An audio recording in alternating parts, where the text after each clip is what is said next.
Hi everyone, my name is Palesa Madumo, convener of the 2021 PRISM Awards. I'm also your host for a special 10-part series called Byline, where I'll be chatting to industry people about what is and is not working within the communication industry. This series is brought to you by the PRISM Awards, as well as the Public Relations Institute of Southern Africa.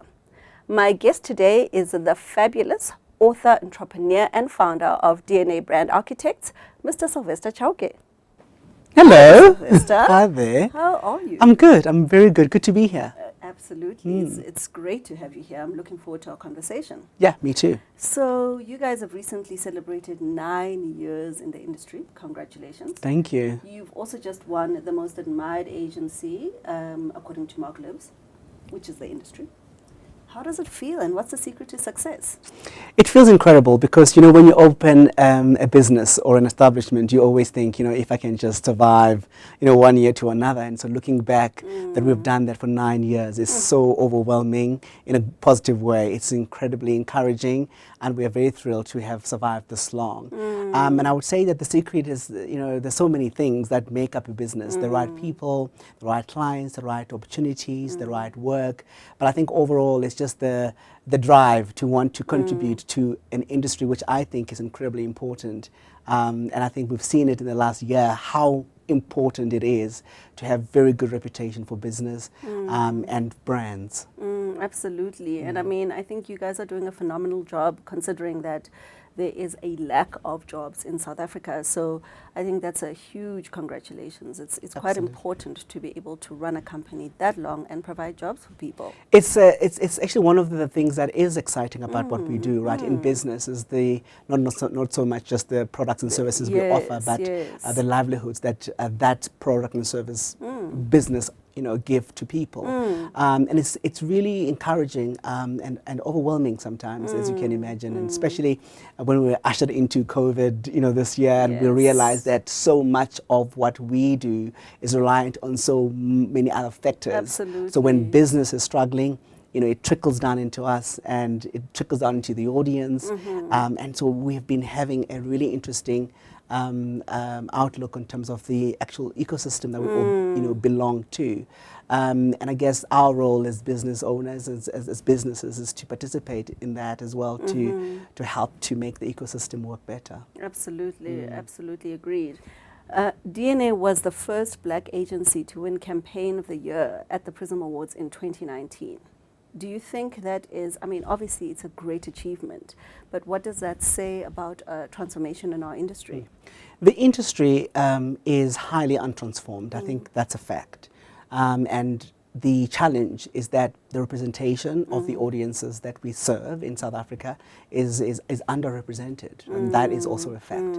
And the number of black-owned agencies or agencies that do run with that idea in mind are also very few and far between. So the industry as a whole is incredibly slow and maybe ignorant, if I'm being honest, in the way that it sees the issue of transformation. And it's almost not at the forefront of business, but also it's something that is not an important line item.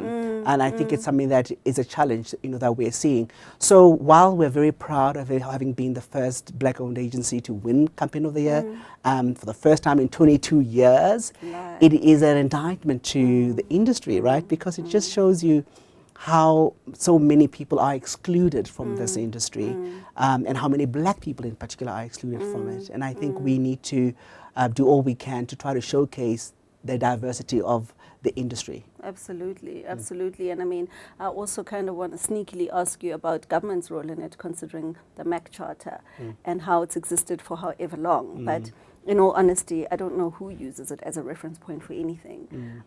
What are your thoughts? Do you think we all need to get together and rewrite it, or where's it going? Where's it going in terms of helping us move forward with this industry? I think like many documents that we workshop and Yeah. put together in the country, the big issues around implementation Yeah. of what we do agree. I think the MEC Charter itself, does make provision for the area of inclusivity and, of course, diversity within the industry. But who enforces that? That's the challenge. There is and how it's going to be enforced. And it's much like the Constitution, great Constitution, and yet, we still have the society that isn't necessarily living up to it, because the implementation aspects of it are a huge challenge. In our industry, I guess the challenge is that there are so many voices, but there isn't enough of a drive to ensure that the implementation of some of those key areas are being outlined. Both you and I know that 20 years ago, we were talking about transformation. Yep. When we started in the industry, it was about, we need to transform.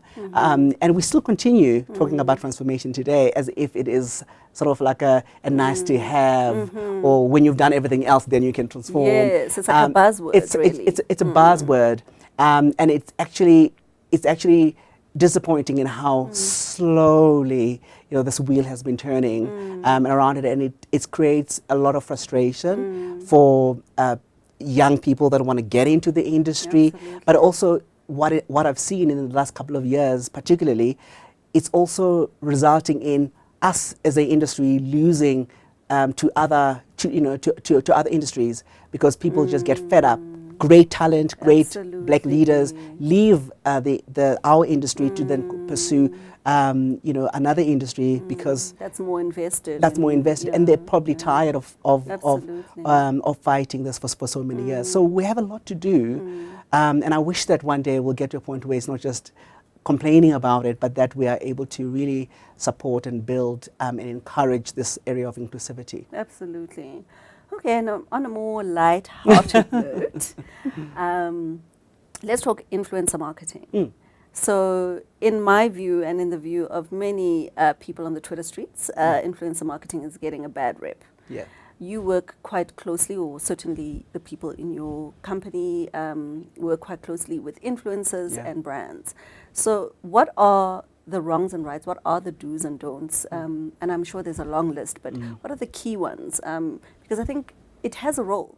It's just not always executed well. I think like many sort of buzz terms and interesting new technologies and insights that come in within the industry as a whole, it changes very quickly. So influencer marketing today, it has evolved a lot than before. It was about, let's tweet something and hope for the best, right? Or utilize the influencer's reputation to drive your reputation, and vice versa. And now we are seeing that the evolution of it is no longer just about you just selecting influencers and hoping that you're going to land your message, but it's also being much more authentic in the right influencer.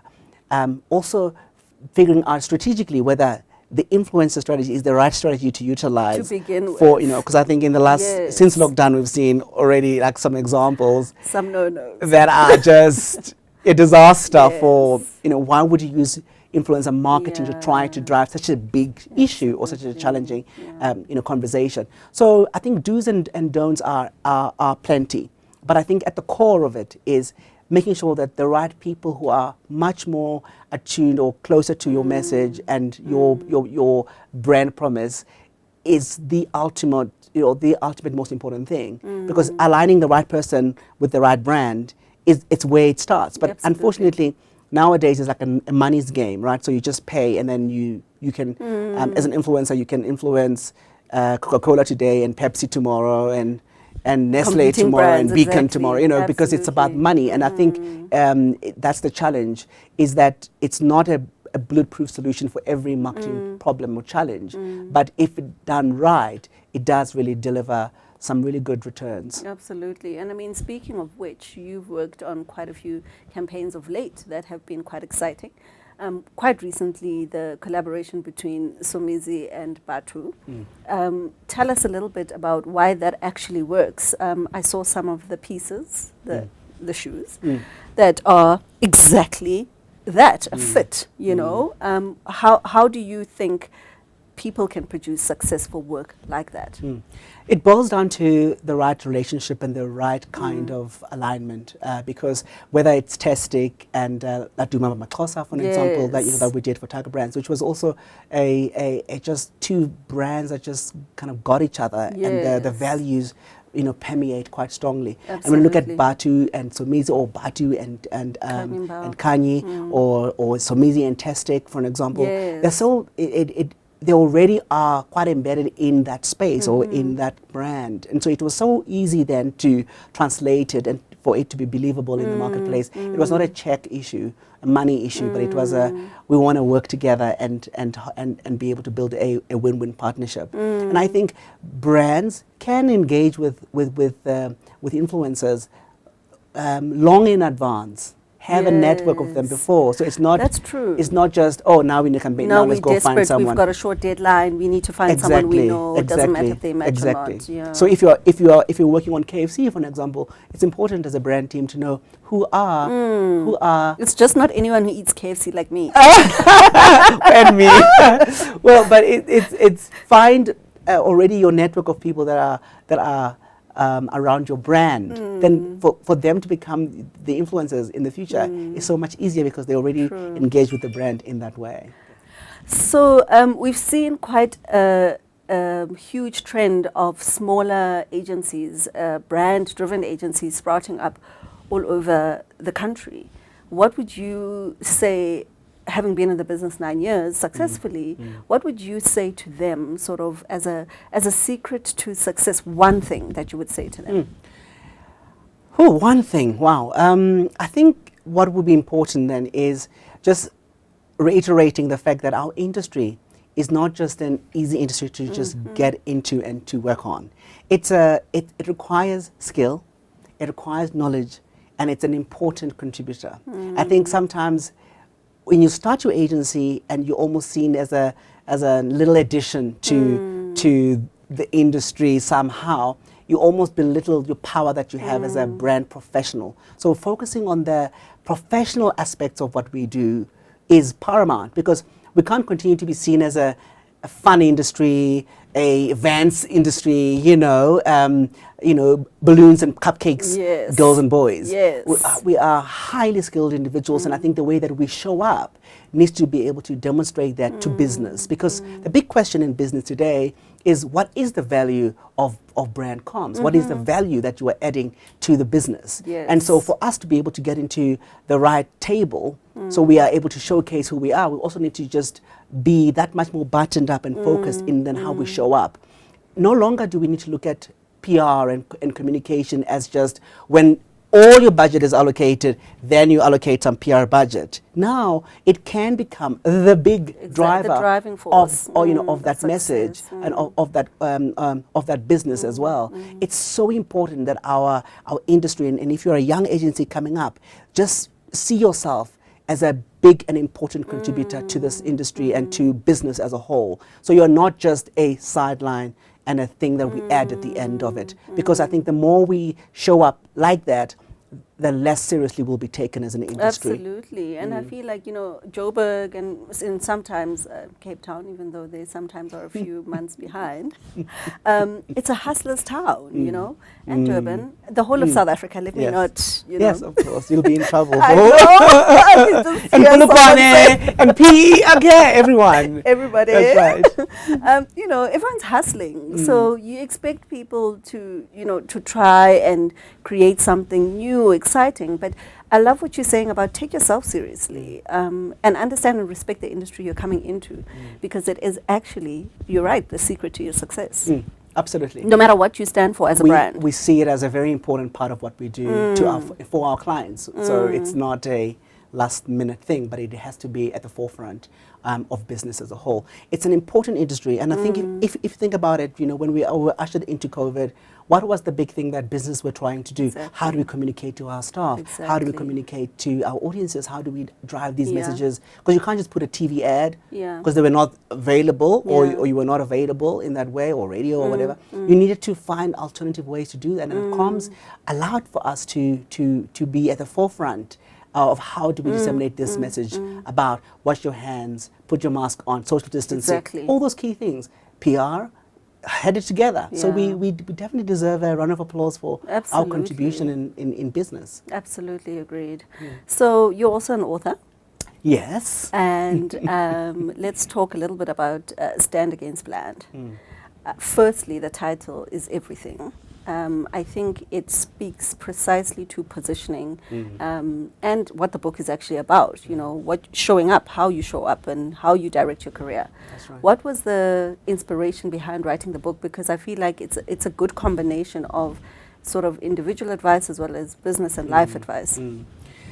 What was obvious for me was that, I mean, I must say, I never thought I was going to be an author in that way. You know, it was one of those things that you leave for when you are 80, Yes. you know, later on in life. However, on a daily basis, I would receive hundreds of messages on social media, people asking me a question related to the career, the business, the industry, why, how come, how did you do it, etc.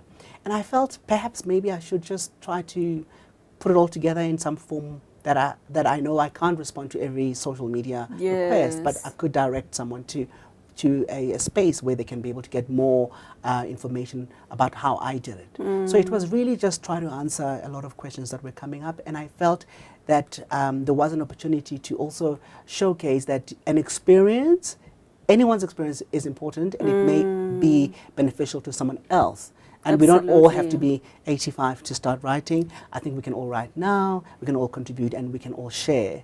And I think that was quite humbling for me, because I was incredibly excited about the process.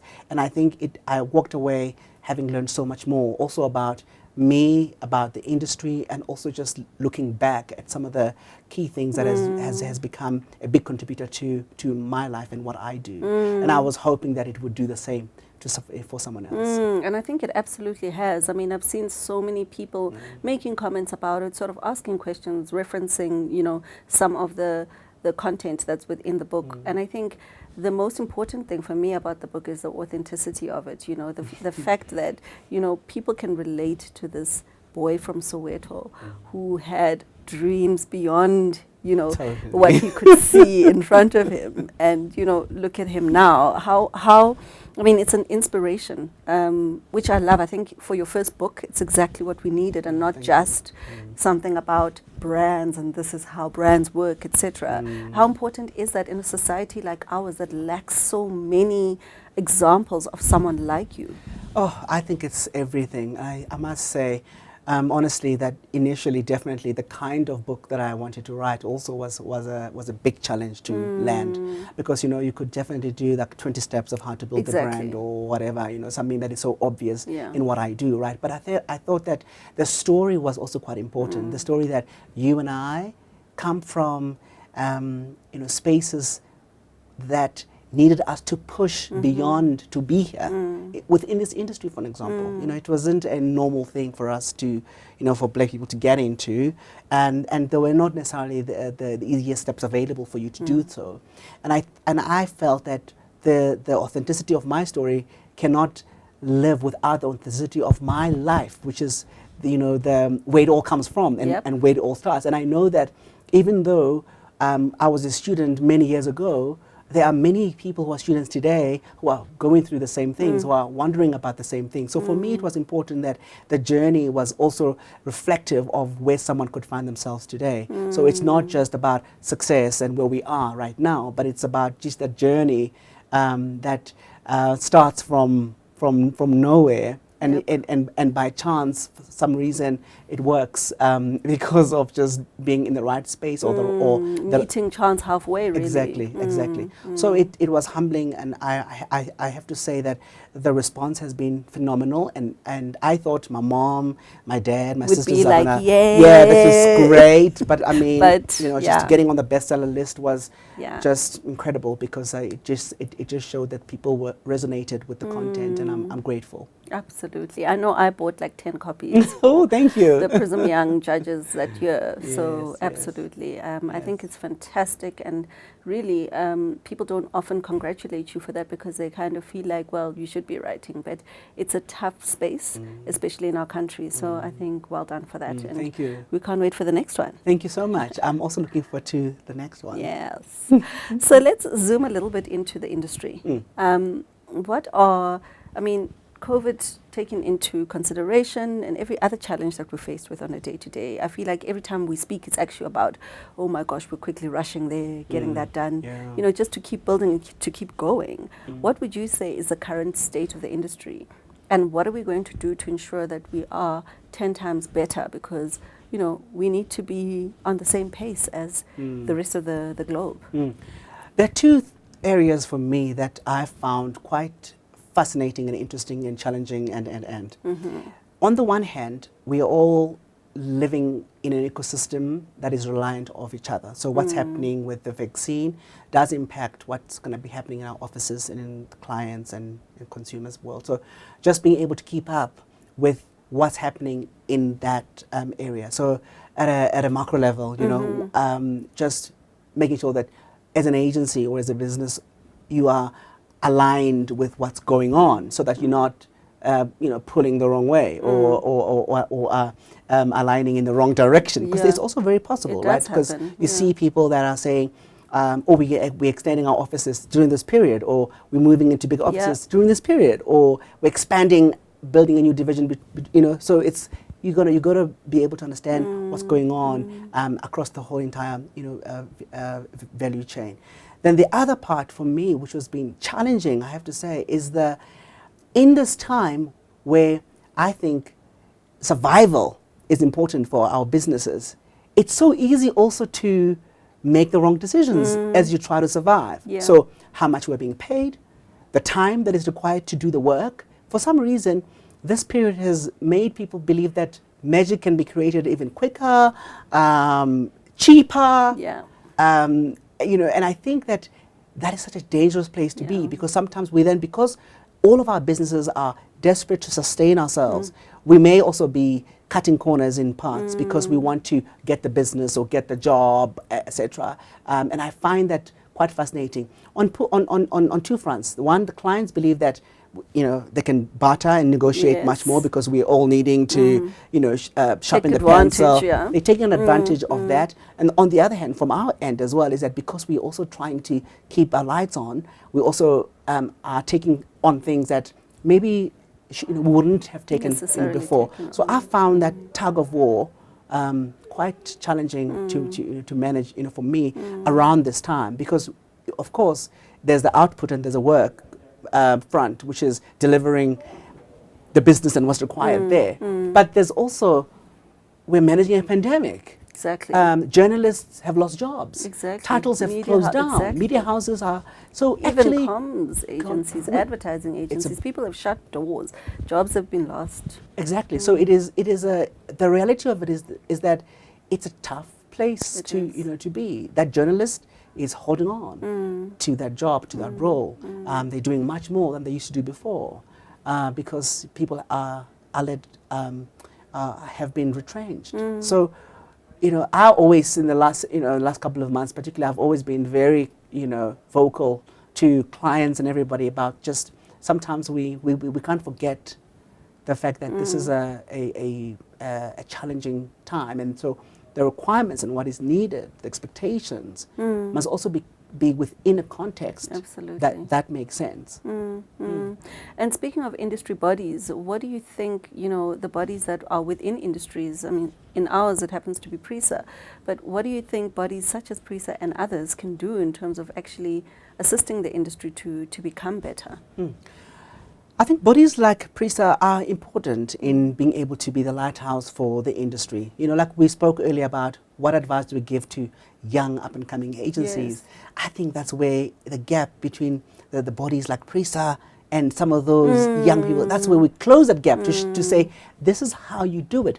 This is how you manage. And I think bodies like PRISA should be charting a path and engaging with government in support of industries over this period. You know, like, and we're seeing sports industries are coming together to say, let's try to work together. Tourism. Artists are doing the same thing. Tourism are doing the same thing. And I guess in our industry, you know, there's a gap.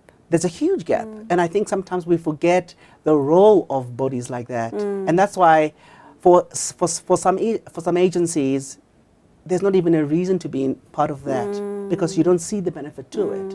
And I think that there's a big gap between what we say as bodies and what we do. You know, it's whether it's transformation, whether it's costs or a body that represents us in key areas of government, etc. We say the right things, but we hardly do what we say. Absolutely. Totally agreed. I think it's important to show up. Like you said, you can have a document that's lying around that's talking about how things should be done, but at the end of the day, you've got to walk the talk. And I think it's a core issue that needs to start right at the center and then spread out to the rest of us. Because I think a lot of people are ready to back up the message, to show up for the message, to show what execution looks like, you know. So yeah, let's see. I think the next 10 years should be interesting, and should be really driven by growth. Yeah, that's it. And I must say, you know, even if we say the next 10 years, if you think about it, it's so scary, right? Yeah. Because it means for so long we are still going to be, you know, lugging this. We'll be seeing some grey hairs. You know, exactly. Can we just, you know, the next 5 years, can we see a huge change?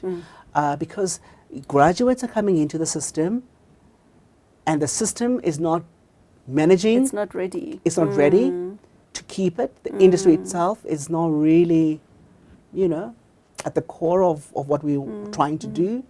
Then we're seeing an influx and exit. Yes. An influx and exit. And we just never seem to go. And what then happens is that we have a gap. Young, bright, you know, professionals just go to other industries. And then we are left with old, tired professionals. Yes. And that's not what we need. No, it's absolutely not. I mean, whilst it's respectable to have a lot of years, you know, in the industry, you need fresh blood in any industry. Absolutely. You know? It's almost like what Robbie Hernandez used to say to me, the balance, the energy of the young and the wisdom of the old, all coming together to build something. Absolutely. And I think if we don't have enough of the young, infused in leadership in these spaces, then it's the old folks speaking amongst themselves and everybody else just pushing based on what they do. And I think that is not effective. No, not at all. Not at all.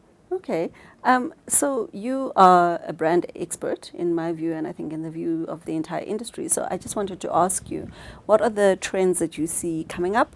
And how can people take advantage of them? And like you said, some of the people who are starting up, you know, how can people jump on that? I've seen so many interesting things pop up.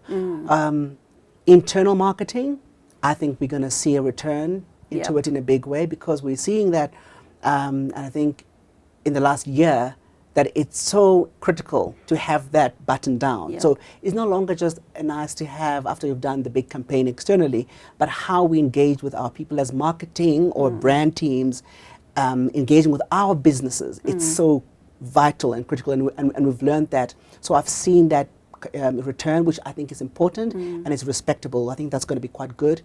Also, for the small agencies, huge opportunity to really take on the big agencies, because clients are looking for much more efficiencies, and you are seeing that during lockdown and you know, the last COVID year, let's call it, and working a from lot home was still done, a lot was still delivered, but effectively utilizing some of the smaller players. You can make calls quickly and make things happen. So I think that there's an opportunity, because there's almost like a democracy, you know, of ideas happening. And I think that no longer is it just going to be about big agencies, big clients only, but you're going to see smaller players taking on the bigger, you know, clients and doing such a good work, you know, in that. Because it's not always about ability; it's just always about the opportunity and the expectation, whether you can deliver it or not.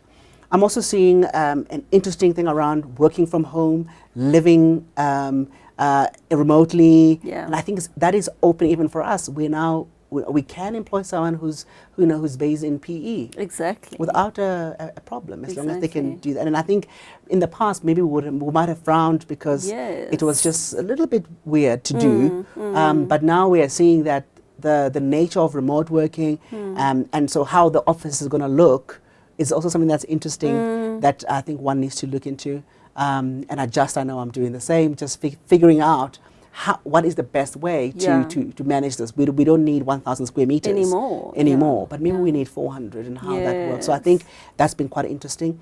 The influencer is still going to be important, influencer marketing, particularly for brands that are not just sort of fun consumer brands, but for business brands, serious brands. Because I think people often think influencer has to do with fun brands and young people, but there are influencers in more corporate scenes. And I think that corporate is starting to see value in that kind of drive. So the influencer spectrum is going to expand even further than just, it's for consumer branding or for FMCG brands, cool luxury brands, for example, only, but influence is becoming that much more respected. And we need to just look at it that it's not just a Sarah Langa kind of person who determines what an influencer marketing looks like, but there could be some really strong individuals who can help your brand. I think that that is going to be quite interesting to see. I'm also from an academic perspective, I've been engaging a lot with the likes of University of Joburg around psychology within what we do, and seeing how that impact, and so the area of empathy, soft skills like that are becoming so vital. Because you need to care about people when you're going through a pandemic, right? Absolutely. You need to protect your team before you think about the bottom line, right? And so it's if you're not that way inclined, it's a difficult thing to manage. It is, and it's not a skill that's automatically taught to business leaders as well, isn't it? So I agree with you. It is an area that needs a lot of attention, and actually something we don't often give enough attention to. Absolutely. And I think on a personal note as well, I think the value of family and friends and friendship, I think that's also, I've seen that it has bloomed that much more. So you see the importance of family, the importance of good friendships. Because I think going through a difficult time like this, and it could be peer-to-peer like you and I, calling each other and saying, hey, how are you doing from a business perspective, is a friendship that's beyond just a professional realm, and us being able to wire and support and nurture our friendships and our family, because that determines how we then show up elsewhere. Exactly, and I think that is such an important point. I mean, at the end of the day, we deal with people within our industries. So you're right. How you show up is really very much linked to your tribe. The people you show up with. That's it. So that's a very important aspect. That's it. Yeah. Thank you so much, Sylvester. What a touching way to end our conversation. It's always a pleasure chatting to you. And again, I mean, geez, 9 more years to come, please. I can't wait. Yes. For now, it's just 1 until 10. Then we're taking it year on year, okay? Year by year. All right? No but I'm going to go with the 9 times tables, because, you can count them on your hands. Yeah. So someone said to me, in fact, one of my team members said, which means we need another, 91 years to 100. I said, can you imagine? I just, imagine. And you know what? It is so possible. It is so possible. And I think that's the dream. And I think the fact that the foundation is there just creates that reality almost, that idea of this being something you can actually attain. I know. Amazing. Thank you for having me. Thank you, Sylvester. That's it for this episode of Byline Sylvester Chauke. You can also follow the awards on Twitter on @the PRISM Awards. Albert Einstein once said, "Creativity is contagious. Pass it on." Goodbye.